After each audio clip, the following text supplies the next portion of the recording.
ezalaka ebele na bandaku pona kolanda Mag FM yango esalaka biso tosalela bino musala kitoko makasi mbote bipai nyonso bozwa mitika ete nzambe ya batela bino.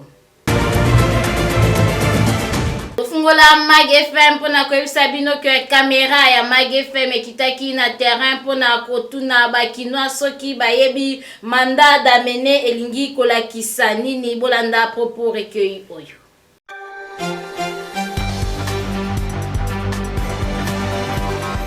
Tous ceux qui baillent na mandat d'amener.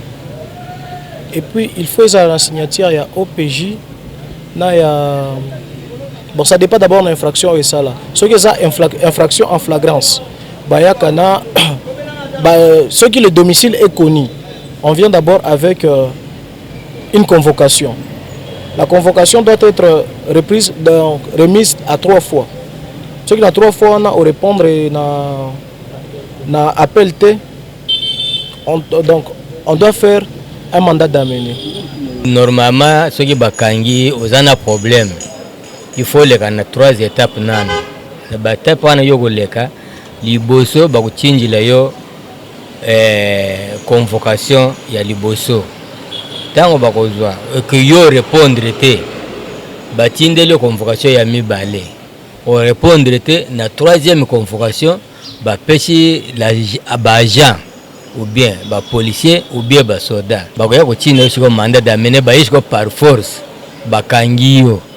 OK vous étifier na oyo nyonso ba tindila ki omona ki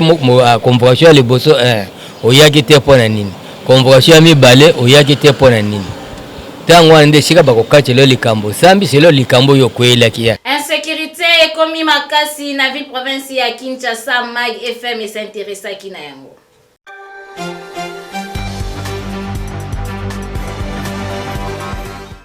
Ville province ya Kinshasa mikolo oyo bakinoa bazali komitungisa makasi na oyo etali insécurité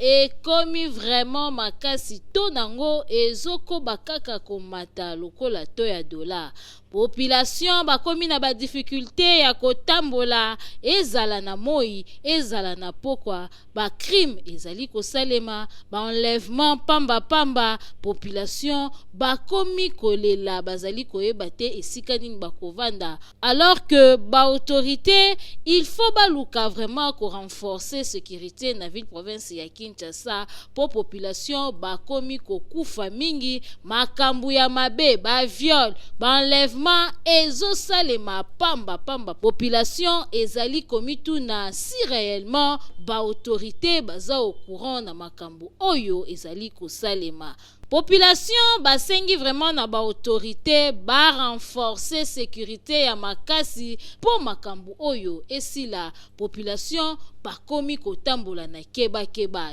dossier oyo ezali à suivre. Kafumba na accident esalemaki na route bypass na rond-point Ngaba oyo batu bakufi pe ba dégâts matériels ezalaki ya makasi. Enoch Mafuka pour na reportage.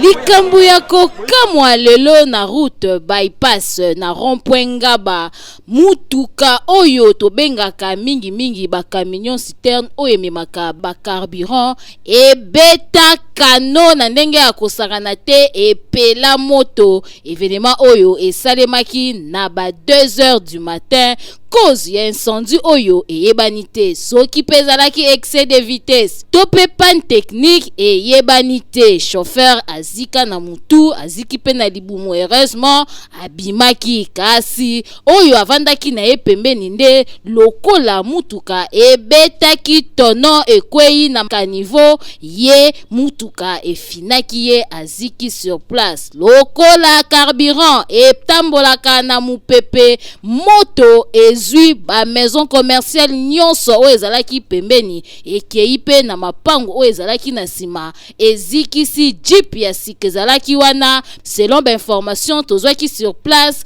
ezikisi quelques personnes kasi nombre ya ba décès eyebani nanu te. Tukebanda kwa na vitesse na kwa nango chauffeur azangi équilibre atuti na remorque moko telemekiao tango remorque wana etuti yango pende glissé ekoti na terrassier ekoyemba na moko nani chauffeur tango abimi moto zuyawa babomi moto wana me bamimi na hôpital convoyeur na yende azawana azana kati ya moto kana se wana kufi azana kokufa déjà na batongo tellement alerte et salemaki tomonaki présence ya vice-gouverneur ya ville province ya Kinshasa Jekoko ayaki sur place kotala événement oyo pe présence ya premier citoyen ya commune ya Lemba kaka ndenge bozali komona na ba image le temps anti-incendie eya eboma moto déjà ba dégâts matériels et salamaki na ndenge ya kosakana te baye koboma moto déjà moto kitaki ndambu o bakutaki wana yango babomi population baleli ya soto obito côté bato bakufi o ngala mona misu nanga o ngala mo bakotisa kata jeep ambulance na moni moko o to uti ko mona siko na samu tukelo pela moto na kata terrasse 3 personnes basawana bon le reste na éviter le reste vraiment na éviter o na mona misu nanga yo ngana expliquer awa toko interpeller kaka na ba chauffeur avant ya kobima il faut kosala contrôle technique pe toko senga na ba autorité bazongisa nanu contrôle technique ya mituka nyonso pona ko éviter ba makambo oyo soki chauffeur a contrôlaki mutuka avant bima ba dégâts oyo elingaki salema te nzambe azwa lokumu po événement oyo salemaki na butu déjà bato balali bongo soki ezalaki na moi elingaki ezala ndenge nini po mbutu pe fulu ya bato ezalaka na rompoenga ba melelo elingaki ezala deuil national. Mag FM esali constat que phénomène fille-mère ekomi mingi na ville province ya Kinshasa bana oyo bazali nanu ba mineur oyo esengeli bazala nanu na kelasi kasi mingi na bango bakoma na bango ba parents bolanda reportage oyo.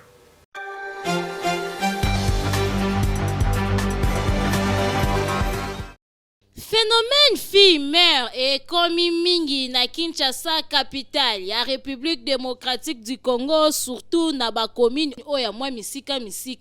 soki okomi na ba commune wana tokotanga kombo te pona ko éviter ba problème oko constater que ba jeune fille ya ba 14 ans 15 ans 16 ans ba koma na bango ba mère c'est-à-dire ba mi botela po ba misusu kutu ba kendaka classe te likolo ya kozanga mbongo ya ba parents nde etindaka bana babanda makambu ya ba chéri tanga kolinga chéri je t'aime moi aussi je t'aime ekomi lobi oyaka tokenda molili kuzu zempe kotaka te ekoti mwana sutuki libumwe vimbi akomi na zemi aye kobota nyonso wana ezali kopesa pasi nzoka nde ba âge oyo ezali âge mwana ifazala na classe boyoka ba raison nini oyo bana oyo bapesaki etindaki bango babota le sayanga botaka ba difficulté à vie utali na ndako elo ezate eso okia msuba mafuta banyelo na ndako moya ba peso ezate onde sayanga ya bota botaka bimi bana na luka onde na boti so ya bimi te moya peto vivre ezate ndenga bimi wana nde onde to vivre so akia lukera ozwa so ka yende to lie oye mona elo tinanga na kyobota pona kutana mo mbali mobe atoma bolimona yanga bakito bota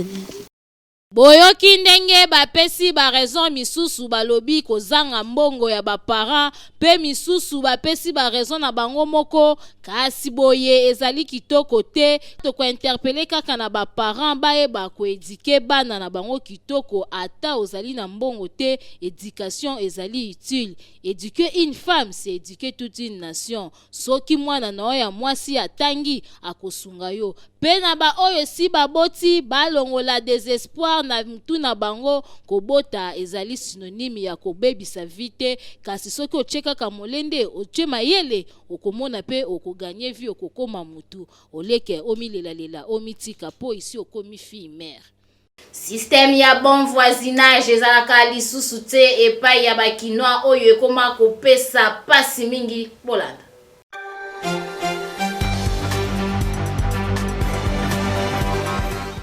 Lelo na Kinshasa, les bons voisinages ezalaka lisusu te ndenge ezalaka kala. Okomona soki na famille boyambi ndeko auti village aye na mwa masango fufuto mafuta, okomona mama akozwa basani abandi kokabola biloko ndambu epa ba voisin. Kasi lelo système wana ezalaka lisusu te, ekoma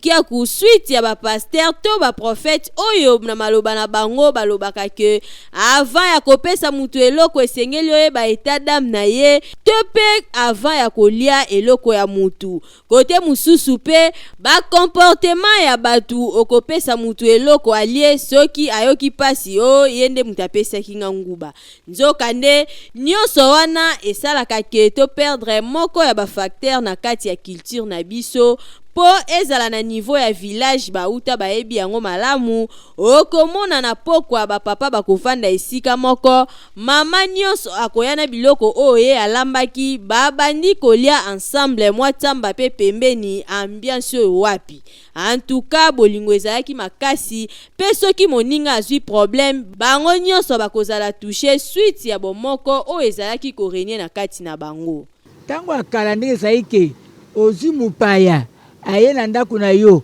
ayeli yo mwa koli yo koli wana olia yo moko teka nde bino bolobi okota mwa ndambo opesi oyo mwa ndambo opesi boy mwa ndambo opesi melelo oyo soki ekoma ndenge wana en tout cas pona kokaba bomuno sako kozama yena oyo yazana ngo mukieso ndeki wana za mukino kaba ndeni na tali bayinga koli na ngana ifuna bomba naliaka malembe tire aussi aponga moko nazana mbongo te biso pe to banda ko yamba bandeko a partir kindoke koma na wa famille opesi mwana ngelo ko salibo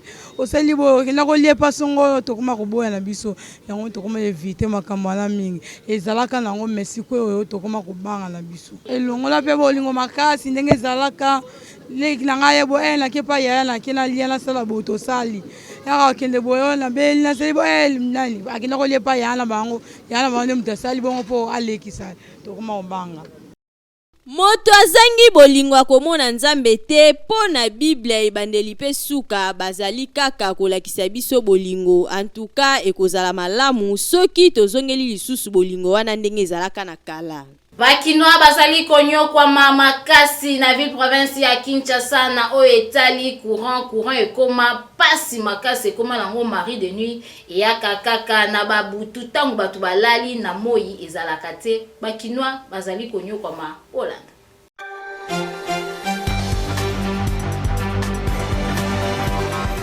Na ville province ya Kinshasa bakinois bakoma konyo kwa mama kasi na oyo etali courant. Bajan ya SNEL basalaka lisusu musala kitoko te po soki otamboli na ville province ya Kinshasa na ba commune ebele oko constate que mulili ekoma mingi po courant ezalaka lisusu te na ba kote misusu courant ekoma nango ya mari de nuit e ya kakaka ba 1h 2h 4h ekieit boko sutuka na tongo bo courant ezate soki ozalaki na chance ya ko sutuka na ba 1h to 2h ndoko mona yango population bayebite basala nini po ebele bafutaka ba facture na bango kasi SNEL na ngambu na bango apesaka bango courant te azali kosala musala kitoko te kote misusu ba câble ya courant ezalaka lisusu kitoko te ekoma kozika alors que courant na bandaku ekomaka lisusu te na bandaku ba para électroménagère ekoma nango ba statut bikeko po esalaka lisusu misala o esengeli esala te po courant ezalaka te na yango population bazali komituna kafumba na barrage ya Inga o ezali awa na République démocratique du Congo musala nango ezali nini po bango moko ba congolais bazali ko se retrouver na courant te ba agent SNEL bo trouver solution po mboka ezali kokufa boye kitoko te. Na relation mobali azalaka partenaire tope azalaka sponsor Mag FM et s'intéressaki na sujet oyo.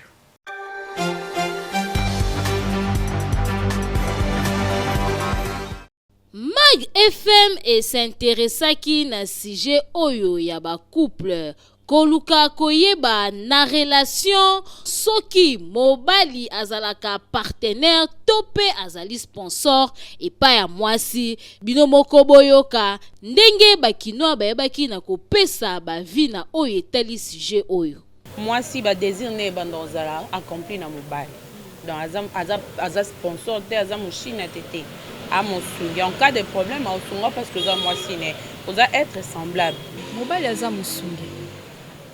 musungi po charge mobali azala nango malgré tout ata biso basi tokoko ko meza mobali te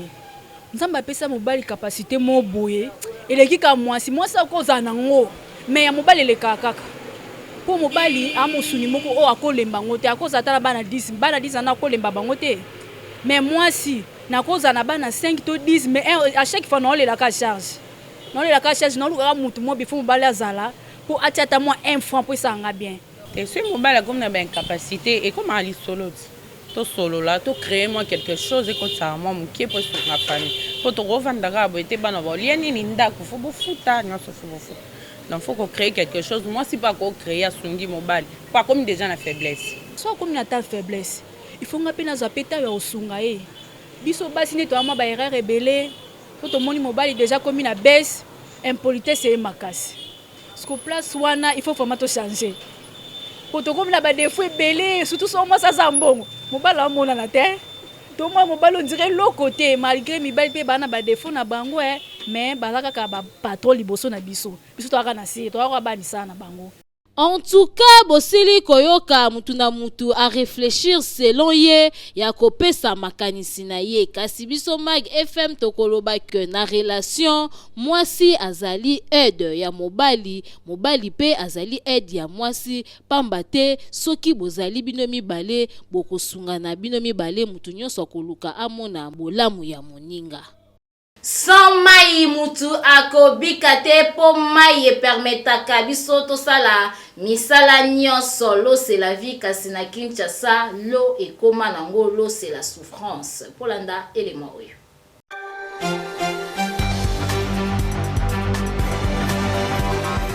Lelo na Kinshasa pona kozwa mai ya régie des eaux ekoma pasi na ndenge ya defwa te. Po soki otamboli na ba commune mingi okokuta ba robinet etikala nango ba échantillon ya pamba kote mususu pe ba tikala jamais komona mai ya régie des eaux donc kini ya lelo sans forage mawa plein po okonyo kwa malokola nyoka. Yango soki otamboli presque partout okokuta forage to sterne do na ba parcelle mususu po soki ozeli régie des eaux la mukombo so azanga mokila okolela okozanga na mai ya komela batu misusu pe lokola toza na periode ya mvula soki kaka mvula ebeti a charger mai na ye na ndaku po esunga ye na komela pe kosalela misala ya ndenge na ndenge yango tozali kosenga kaka na bakonzi ya régie des eaux batala nanu likambu oyo po oyo ezali manke a gagner po na bango pe ezali soni makasi komona mboka lokola RDC oyo ezali na ba rivière ebele pe en pleine capitale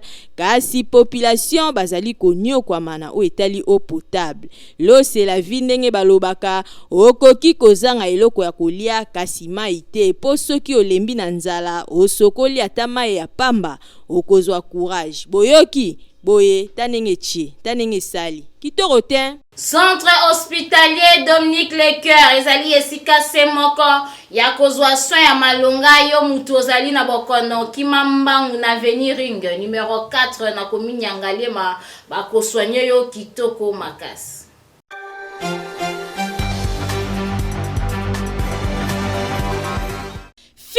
Fini makambu ya kokende ko se faire soigner na ba centre ya simandaku oyo ezali koboma ba congolais mingi po mobange na hôpital oyo ezali na ba norme sengeli yangoyo. Centre hospitalier Dominique Lecoeur eye kosunga peuple congolais azwa soin ya malonga na ndenge esengeli mwana Congo. Centre hospitalier Dominique Lecoeur okokuta awa ba pareil ya malonga ya médecine moderne ya solo oyo ezali ko détecter maladie nyonso ebombani na nzoto ata ebombani na songe ya suki grâce ya ba pareil oyo maladie wana ekozala détecter. awa bazali na laboratoire ya malonga kaka pona kosunga peuple congolais. Esengeli boyeba ke ba médecin oyo bazali ko traiter pe awa bazali ba médecin oyo batanga médecine na libanda ya mboka kasi baye ko pratiquer yango awa na République démocratique du Congo pona kosunga bandeko na bango bazwa soin ya malonga na ndenge esengeli. Na oyo etali prise en charge bomi tungisama te kokende libanda ya mboka na centre hospitalier Dominique Lecoeur, prise en charge ezali assurée. Esengeli koyeba lisusu que centre hospitalier Dominique Lecoeur ezali na ba service locaux la chirurgie, maternité, radiologie, kinésithérapie, échographie, endoscopie. Nyonso wana kaka po basunga peuple congolais ba patient na bango bazala bien traité. Na oyo etali cas d'urgence soki obeli na ndaku ozali na possibilité ya kokoma hôpital benga kaka ba numéro oyo po awa ba ambulance ezali bakoya kozwa yo tina ndaku pe babandi ko traité yo na kati ya mutuka tibo kokoma na hôpital. Makambo boye okomona ngo bipai nini soki na centre hospitalier Dominique Lecoeur te. Otuningai centre hospitalier Dominique Lecoeur ezomi wapi? Boki Mambangu na quartier Joli Park, avenue Ring numéro 4, plus précisément na commune ya Ngaliema. Bokende na bino bikenda kenda te na ba hôpital ya Simanda Kupo, la santé n'a pas de prix. Boyoki oyembaka kasi ozali na besoin ya enregistrer album komitungisama lisusu te po studio liloba eye pona kosunga bino olio bimalibanda ya mboka kende Mbangu na 13e rue avenue Mulangi numéro 23 okozala dessus te po bakoselo musala kitoko wapi.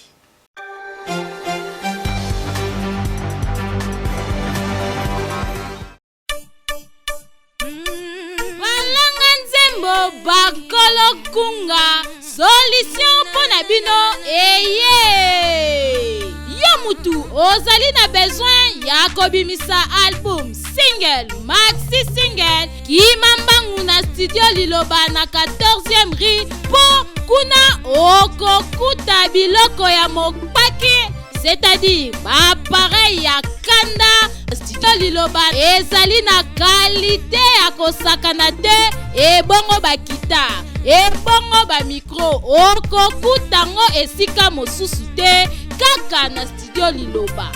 Awa soki okoti okoyemba lokola Angelu po awa son erataka kutu te awa tobetaka na biso mopanzi te po nyonso ezali na qualité. Enregistre album na yo awa ebimi lokola outaki na États-Unis nzoka nde enregistraki yango kaka na ville province ya Kinshasa na 14e rue na studio liloba. Awa ozali na tante ya kokende kosala mastering libanda po nyonso ezobeta mata na studio liloba.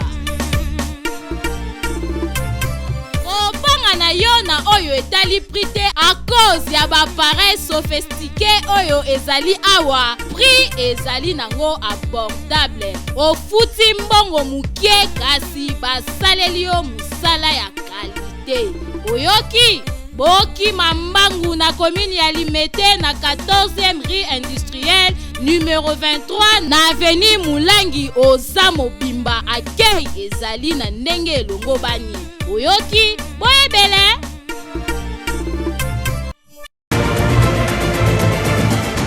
tokomi na suka ya Mag FM kasi tozali na ba page rose.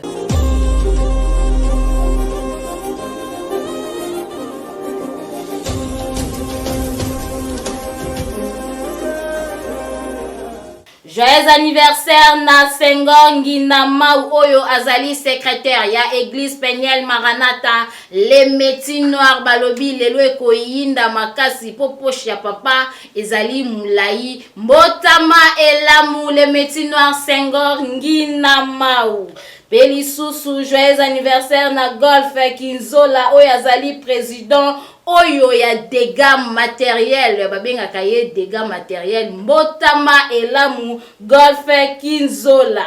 Tikato pesa bambote na Clara boutique d'habillement oyo azali kolatisa Kinshasa mobimba epa na ye molato voita soki olati kuna te seke ozali kozipa na okaka nzoto. Tokomi na suka kasi jamais tokabwana sans koloba maloba motuya oyo papa na biso aebisaka biso toujours nul n'a le droit d'être heureux seul sur la terre. Wana maloba ya Yemei de King Maître Billy Maloua Cléophas Boyoki ngana mino tokutani mikolo ezali koya soki nzambe apesi biso lisusu bomoy te